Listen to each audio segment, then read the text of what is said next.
बिस्मिल्लाहिर्रहमानिर्रहीम। अस्सलाम वालेकुम व्यूअर्स। इंशाल्लाह उम्मीद करती हूँ कि आप सब अपने घरों में खैर खैरियत से होंगे और अल्लाह पाक से दुआ है अल्लाह पाक हम सबको अपने घरों में खुश आबाद रखे और रिज़्क में ढेरों बरकत अता करे, आमीन। तो आज बहुत ही मज़ेदार सी रेसिपी मैं बनाने जा रही हूँ क्योंकि वेदर जो है वो बहुत ज़बरदस्त हुआ हुआ है, बारिश हो रही है बाहर, तो वो वेदर भी मैं आपको यहाँ का दिखाती हूँ।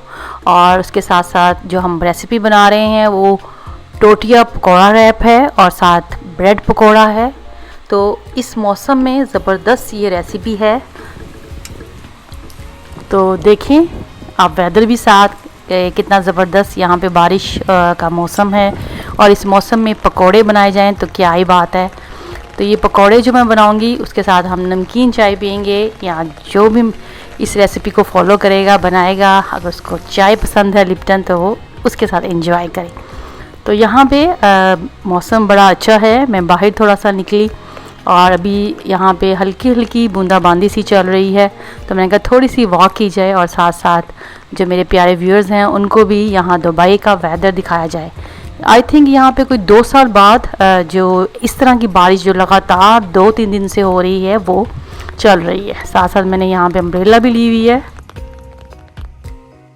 और यहाँ पर घर आने के बाद जो भी चीज़ें अवेलेबल थी पकोड़े बनाने के लिए तो वो मैं इस्तेमाल कर रही हूँ। एक लार्ज साइज़ की थिन स्लाइस की हुई प्याज ली है, एक मीडियम साइज़ का आलू है, थिन डाइस किया हुआ है, नमक हस्बे जायका या 2 टीस्पून, लाल मिर्च पाउडर 2 टीस्पून या हस्बे जायका 2 टीस्पून, सूखा धनिया कुटा हुआ पाउडर नहीं लेना, 1 टीस्पून कुटी हुई लाल मिर्च या चिली फ्लेक्स, चाट मसाला लिया है 1 टीस्पून, अजवाइन भी यहाँ पे मैंने ऐड की थी 1/2 टीस्पून, इसमें बेसन यहाँ पे 1 कप भर के, और यहाँ पे जो वाइट फ्लावर देख रहे हैं ये राइस फ्लावर है 1/2 कप, वो ऐड किया। अच्छे से हमने इसकी कोटिंग की है यहाँ पे प्याज और आलू के साथ, और साथ ही यहाँ मैंने फ्रेश हरा धनिया मुट्ठी भरकर चॉप किया वो ऐड कर दिया है। इसकी क्वांटिटी आप अपने हिसाब से भी ऐड कर सकते हैं।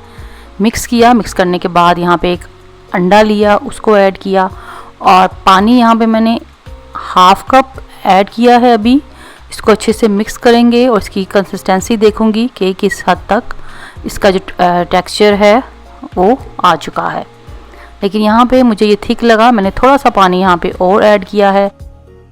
और यहाँ पर हमने जो पकौड़ों का बैटर रेडी कर रहे हैं उसकी कंसिस्टेंसी ऐसी होनी चाहिए, ना ज़्यादा यहाँ पे पतला होना चाहिए और ना ही बहुत ज़्यादा गाढ़ा, ताकि टोटिया जो हमारे पास ब्रेड है उस पर अच्छे से ये कोट हो सके।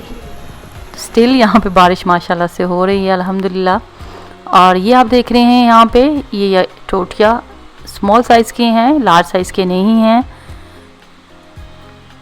और ऑयल जो है वो मैंने चूल्हे पे चढ़ा दिया है गर्म होने के लिए, और हम टोटिया जो ब्रेड है उसको अच्छे से कोट करेंगे पकौड़ों के जो बैटर हमने बनाया है उसमें, फिर हम इसको डीप फ्राई करेंगे।